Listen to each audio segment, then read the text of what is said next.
গোটা পৃথিবীতে ইহুদিরা যে প্রভাব বিস্তার করে আছে, আজ গোটা পৃথিবীতে তারা যে তাদের ছড়ি ঘুরাচ্ছে, গোটা পৃথিবীর অর্থনীতিতে, গোটা পৃথিবীর রাজনীতিতে, সবকিছুতে তারা প্রভাব বিস্তার করছে। সংখ্যায় তারা খুবই নগণ্য, কিন্তু তারা এই যে কাজটা করতে পারছে, এর অন্যতম সিক্রেটস গুলোর একটি হলো প্রত্যেক ইহুদি প্রত্যেকে তারা উদ্যোক্তা হওয়ার চেষ্টা করে। পৃথিবীর বড় বড় উদ্যোগগুলো আপনারা আমার চেয়ে ভালো জানেন, সবগুলো ইহুদিদের কন্ট্রোলে।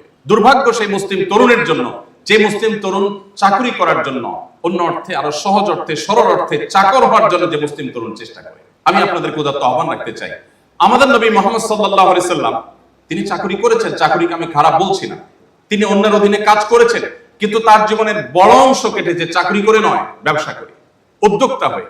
মনে রাখবেন, কোনো কাজ কখনো ছোট হয় না। আপনি ক্ষুদ্র থেকে ক্ষুদ্র কাজ শুরু করেন আল্লাহর উপরে ভরসা করি, আপনার তারুণ্যের যে অবসর সময়টা, সেই সময়টাতে আপনি প্রোডাক্টিভ কাজ করেন, সেখান থেকে দেখবেন আপনি অনেক মানুষের উপার্জনের পথ উন্মোচন করতে পেরেছেন। আল্লাহ আপনার জীবনে বারাকা দিয়েছে, আপনি জীবনে অনেক হেয়ালিপনা থেকে, অনেক ভুল বিচ্যুতি থেকে বেঁচে থাকতে পারবেন যদি আপনার তারুণ্যের অবসর সময়টাকে প্ল্যান ওয়াইজ আপনি কাটাতে পারেন। এজন্য আমি আপনাদের উদাত্ত আহ্বান রাখতে চাই, আপনারা পড়াশোনা শেষে, এমনকি পড়াশোনা চলাকালীন সময় আপনারা কোনো না কোনো উদ্যোগের সাথে সম্পৃক্ত হয়ে যাবেন।